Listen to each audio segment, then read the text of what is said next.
मेरा नाम सैयद जाफ़र हुसैन। मैं एलिज़ाबेथ जूनियर कॉलेज में हिंदी अध्यापक हूँ। आज हम इंटरमीडिएट फर्स्ट ईयर का सेकंड पद्य भाग तुलसी के दोहे के बारे में जानकारी करेंगे। इसके कवि है तुलसीदास। इनका परिचय। भारत में सर्वाधिक लोकप्रिय भक्त कवियों में से गोस्वामी तुलसीदास का नाम बड़े आदर सम्मान के साथ लिया जाता है। भारत के लोकप्रिय बहुत मशहूर कवियों में से गोस्वामी तुलसीदास, यानी तुलसीदास का पूरा नाम है गोस्वामी तुलसीदास। इनका नाम बड़े आदर और सम्मान के साथ लिया जाता है। इनका जन्म सावंत 1554 में उत्तर प्रदेश के राजापुर गांव में हुआ था। 1554 में उत्तर प्रदेश के राजापुर गांव में पैदा हुए। इनके पिता का नाम आत्माराम दुबे और माता का नाम हुलसी था। इनके पिताजी का नाम आत्माराम दुबे और माता हुलसी। इनके गुरु नरहरिदास थे। इन्होंने तुलसी को राम मंत्र की दीक्षा दी थी। नरहरिदास तुलसीदास को राम मंत्र की दीक्षा यानी उसके बारे में हासिल करना, राम मंत्र पढ़ते हुए उसकी दीक्षा आरंभ की थी। कहते हैं कि तुलसीदास अपनी पत्नी रत्नावली द्वारा फटकारने के बाद भक्ति और अध्यात्म का उन्मुख हो गए और यहीं से उनकी भक्ति और साहित्यिक जीवन का आरंभ हुआ।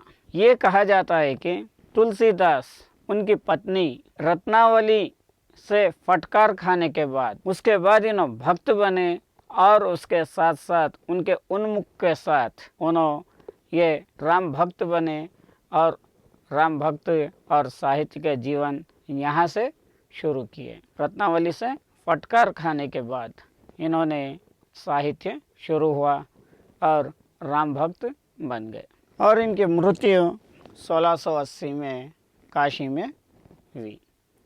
और इनका साहित्य का योगदान क्या है? तुलसीदास की रचनाओं में काव्य रूप, भाव, विचार, छंद और भाषा प्रयोग की विविधता मिलती है। तुलसीदास जो भी रचनाएं करें उसमें काव्य रूप, एक काव्य के जैसे पोएम्स मिलेंगे और उसमें का भाव मिलेगा, उसमें के विचार सोच मिलेंगे और छंद और भाषा, छंद यानी ग्रामर और लैंग्वेज का इस्तेमाल करते हुए इन्होंने हर एक तरीके से कवित्व करते थे। इनका रामचरितमानस हिंदी का सर्वश्रेष्ठ महाकाव्य माना जाता है। इनके जो रामचरितमानस किताब है, ग्रंथ है, ये सर्वश्रेष्ठ, बहुत इम्पोर्टेंट, इनको नाम कमा के दिए तो वाला पुस्तक यही है। इनकी रचना मुख्यतः दोहा और चौपाई छंद में हुई है। इनके जो भी दोहे हैं, इनकी जो रचना है दोहे के रूप में और चौपाई के रूप में और छंद के रूप में इन्होंने अपने कवित्व लिखे हैं। इसकी भाषा अवधी है। इसके अतिरिक्त वैराग्य, संदीपनी, भैरव, रामायण, दोहावली, कवितावली, गीतावली, विनय पत्रिका इनकी उल्लेखनीय रचनाएं हैं। इसके अलावा ये गीतों के लिए दोहा, चौपाई, छंद के अलावा इनके किताबों में संदीपनी, वैराग रामायण, दोहावली, कवितावली, गीतावली, विनय पत्रिका इनके ये रचनाएं भी हैं। इनकी अधिकतर रचनाएं अवधी भाषा में है। अवधी लैंग्वेज में इनके ज़्यादा रचनाएं हैं। ब्रज भाषा में भी उन्होंने रचनाएं की। अवधी, खड़ी बोली, ब्रज भाषा, ये तीन भाषाओं में से इन्होंने अवधी और ब्रज भाषा दो का भी इस्तेमाल करें। शील, मर्यादा और शालीनता को वे जीवन के अनिवार्य गुण मानते हैं। मर्यादा यानी इज्जत देना, शील और शीलनता यानी पीस रहना, शांति से रहना, ये जीवन में ये बहुत इम्पोर्टेंट बोल के इसके गुण मानते थे। वे असत को समाप्त करके सत को जो असत्य है उसको समाप्त करके सत्य को, सच्चाई को सामने लाने के लिए अनैक्यता, विषमता, अनियतों का पालन। क्या है अनैक्यता? जो कमज़ोर है उसको हटाने के लिए, कमज़ोरी को हटाने के लिए, और जो विषमता यानी फुली हुई, ये फैली हुई जो अफवाहें हैं उसे हटाने के लिए इन्होंने बहुत सारे कोशिश करें। और नैतिकता पे लाने के लिए, नैतिकता यानी अच्छाई रास्ते पे लाने के लिए, सामंजस्य यानी अंडरस्टैंडिंग के लिए, ये प्रतिष्ठिता करने का विश्वास रखते थे। ऐसे चीज़ों के ऊपर उन्होंने विश्वास, भरोसा रखते थे। किसी भी समाज व्यवस्था की मर्यादा सामंजस्य एवं समात्मपूर्ण दृष्टि में निहित होती है। किसी भी समाज की, कौन से भी अंदर समाज की व्यवस्था, उसकी सुधार, एक मर्यादा, यानी किसी को भी अंदर एक मर्यादा, इज्जत रहना चाहिए, रिस्पेक्ट देना चाहिए। वह व्यवस्था कौन सी भी रहने दो, समाज में अपन हर एक को भी रिस्पेक्ट देना है। उनका साहित्य लोक मंगल की कामना का उत्कृष्ट प्रमाण है। उनका जो साहित्य है दुनिया के लोक मंगल यानी दुनिया को मंगल कामनाएं यानी अच्छे कामों के लिए उत्कृष्ट की प्रेरणा देती है, उसे बढ़ाने के लिए यानी अच्छे कामों को बढ़ाने की प्रेरणा देती है। वे एक महान भक्त कवि, लोकनायक, समाज सुधारक और भारतीय संस्कृति के श्रेष्ठ प्रवक्ता के रूप में हमारे सामने उपस्थित होते हैं। ये क्या है? एक महाभक्ति कवि के रूप में, लोकनायक दुनिया के एक नायक के रूप में, और समाज सुधारक, समाज में जो कुबुद्धियाँ हैं, गलतियाँ हैं, उसे सुधारने के लिए इन्होंने बहुत सारा योगदान दिए हुए हैं। उसके लिए बहुत सारी कोशिश किए हैं। कविता का परिचय। अब कविता का परिचय क्या है देखेंगे। कविता का परिचय। प्रस्तुत दोहे में तुलसीदास जी ने मिलजुल कर रहना यानी भाईचारा बनाना, मधुर वाणी यानी मीठी आवाज़, ईर्ष्या का त्याग, जो दूसरों के पर नफरत करते रहते उसको त्याग करना, प्रेम की भावना यानी हर एक से भी प्रेम मोहब्बत से देखना, नीति की बात, सच्चाई की बात, नीति, विद्या पढ़ाई के बारे में, विनय, विवेक यानी रिस्पेक्ट देना और ले लेना जैसे गुणों का महत्व, समयानुसार बोलने का महत्व यानी ये चीज़ों का महत्व बताते हुए समयानुसार टाइम पे जो बात करना है उसके बारे में उसका इम्पोर्टेंट देते हुए सत्पुरुषों की महानता आदि, सत्पुरुष अच्छे गुण किसके पास है उसके बारे में बताते हुए महान गुणों का वर्णन किया गया है।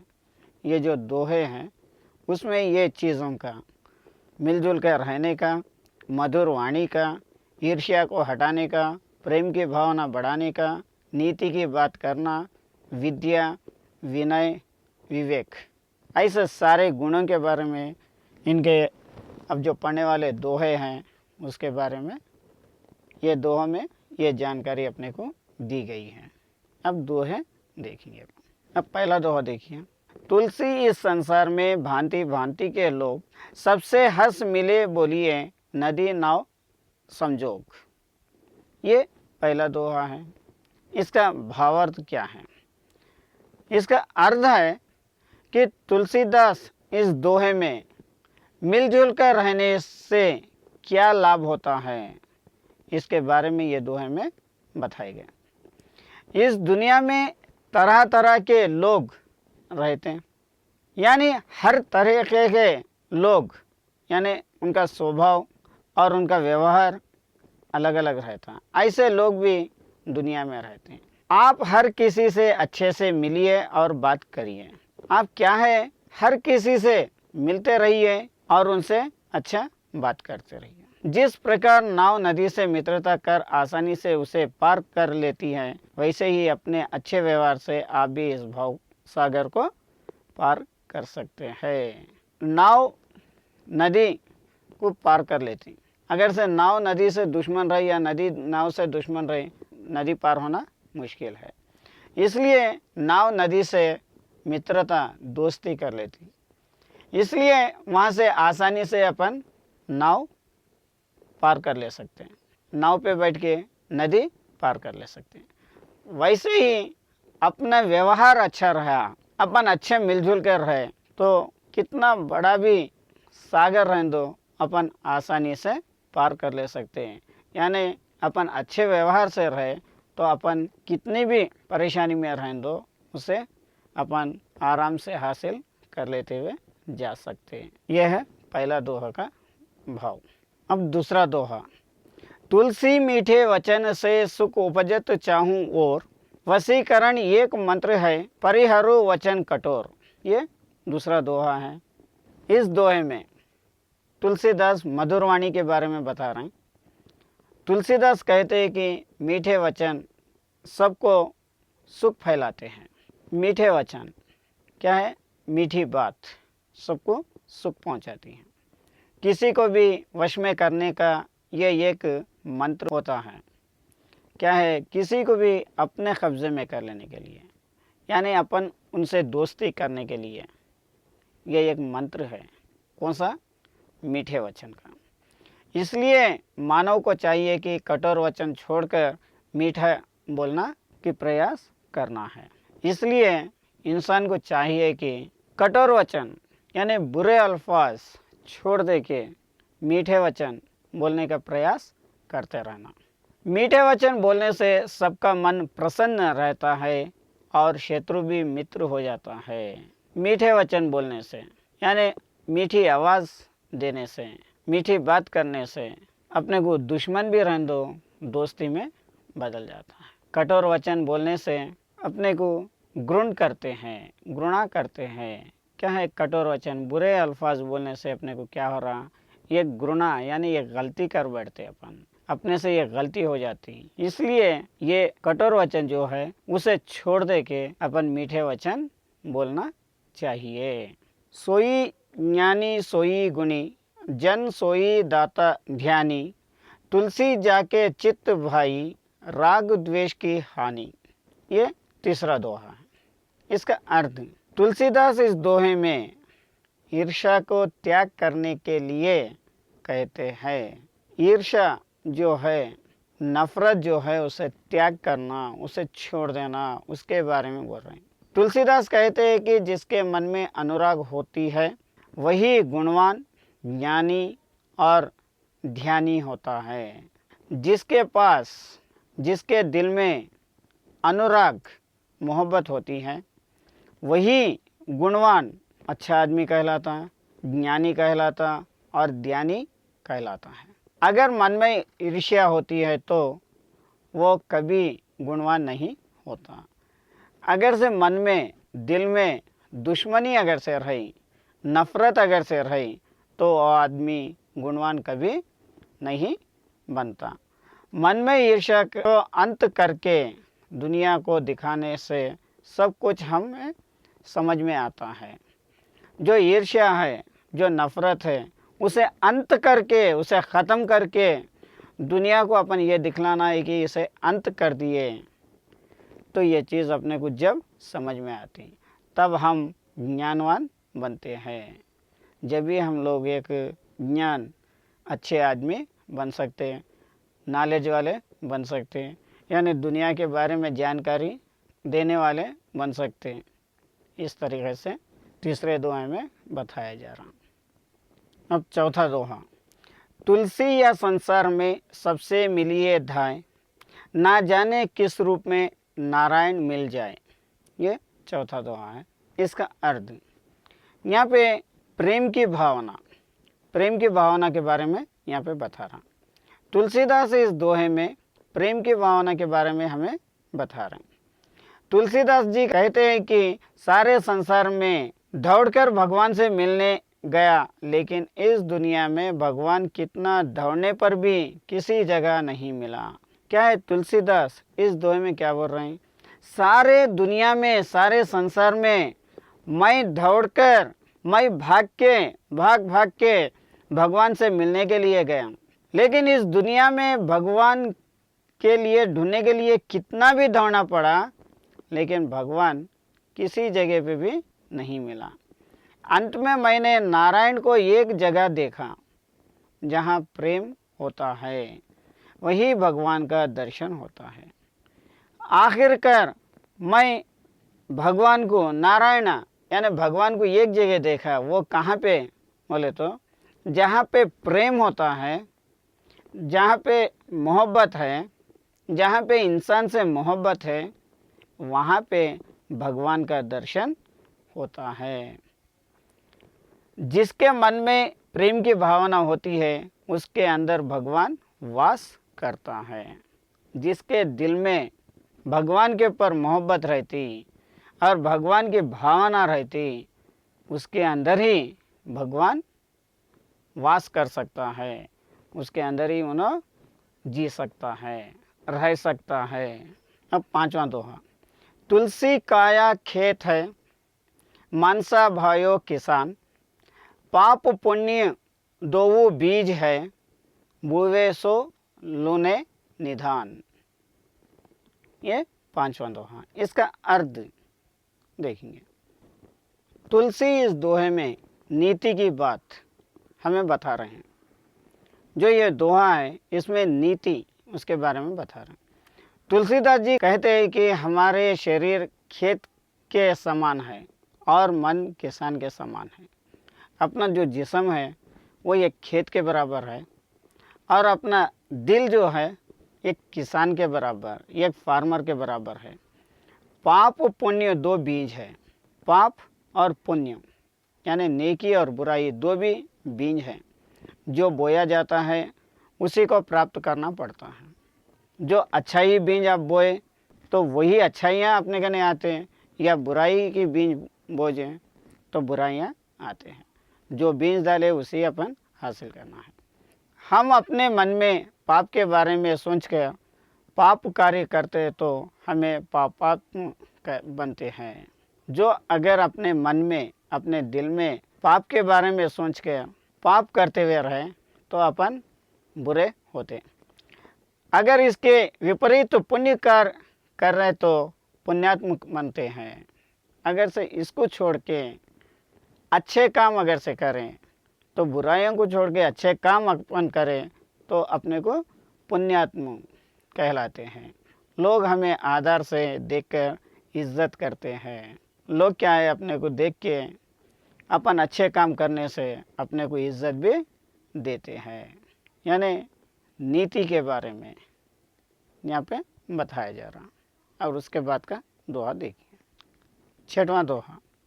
तुलसी साति विपत्ति के, विघा विनय विवेक, साहस सुकृति सुसत्य कृत, राम भरोसे एक। इसका अर्थ क्या है, इसका भाव क्या है? तुलसीदास ये दोहे में विद्या के बारे में, विनय के बारे में, विवेक के बारे में, विद्या विवेक विनय ये गुण कैसे है उसके बारे में, इसके गुण का महत्व के बारे में यहाँ पे बता रहे हैं। तुलसीदास जी कहते हैं कि विपत्ति में यानी मुश्किल में, मुश्किल के वक्त ये चीज़ मनुष्यों के साथ देती है। इंसान मुश्किल में रहे वक्त ये तीन चीज़ जो है इंसान के साथ देती है। वे है ज्ञान यानी नॉलेज, विनम्रता पूर्वक व्यवहार करना यानी अच्छाई का बर्ताव करना, विवेक साहस, साहस का मतलब है हिम्मत, विवेक यानी इज्जत देना, इज्जत लेना जो है, अच्छे कर्म आपके सत्य और राम का नाम क्या है। ये जो अच्छे अच्छे काम है यानी विनम्रता पूर्वक व्यवहार करना और विवेक से रहना और ज्ञान रहना और साहस रहना, ये सब क्या है, सत्य और राम का नाम है। विपत्ति के समय यानी विपत्ति हुए तो परेशानी के समय शिक्षा यानी पढ़ाई, विनय विवेक साहस ये अच्छे कार्य यानी अच्छे कामों के लिए और सच्चाई के साथ देती है। ये तीन चीज़, शिक्षा होंदो, विनय होंदो, विवेक होंदो, साहस होंदो, ये क्या है, अच्छे कार्यों के साथ, अच्छे कामों का साथ देती है और सच्चाई का साथ देती है। यही मुश्किलों से हमें बचाते हैं। ये चीज़ें, कौन सी चीज़ें? शिक्षा, विनय, विवेक, साहस, ये चीज़ें अपने को सच्चाई का साथ देते हैं और मुश्किलों से अपने को हटाते हैं। यहाँ पे 6वें दोहे में इसे अपने को बताया गया कि ये चीज़ें अपने को विधा होंदो, विनय होंदो, विवेक होंदो, इसका इम्पोर्टेंट क्या है यहाँ पे बताया गया। अब 7वां दोहा, तुलसी पावस के समय धरी कोकिला मौन, अब तो दादुर बोली है हमें पूछी है कौन। ये दोहा है। इसके अर्थ यहाँ पे क्या है, समयानुसार बोलना, टाइम पे बोलने की बात। यहाँ पे इम्पोर्टेंट क्या है, जो टाइम पे जो बात करना है वही बात के बारे में यहाँ पे इम्पोर्टेंट दिया गया है। समयानुसार बोलने का महत्व के बारे में यहाँ पे बताया गया। तुलसीदास जी कहते हैं कि वर्ष ऋतु के समय पर कोकिला मौन धारण कर लेती है, यानी बारिश के सीजन में कोयल खामोश हो जाती, अब मेंढक ही बढ़कर बोलने लगते हैं।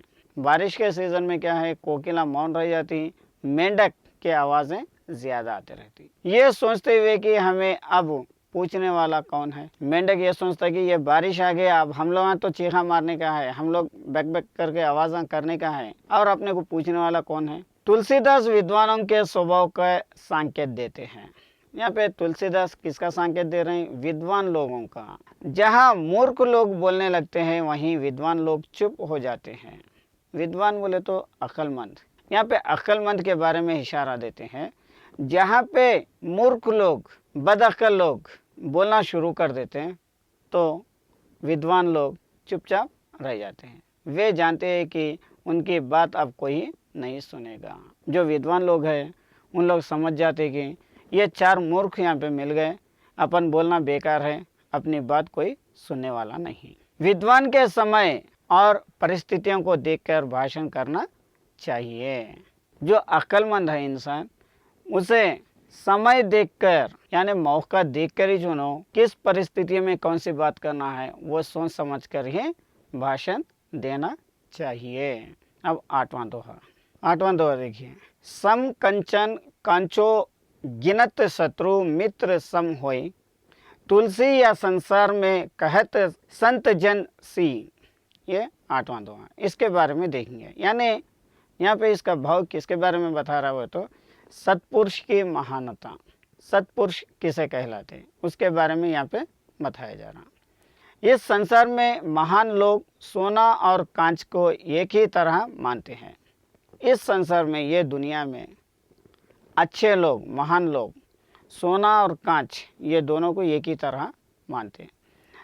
यानी सोना मूल्यवान है, सोना तो बहुत कीमती है, और कांच साधारण मूल्य वाली धातु है। और कांच क्या है, सोना क्या है, कीमती है और मूल्यवान है, और कांच क्या है, साधारण यानी बिल्कुल कीमत की नहीं है। लेकिन दोनों भगवान की दी हुई चीज़ है।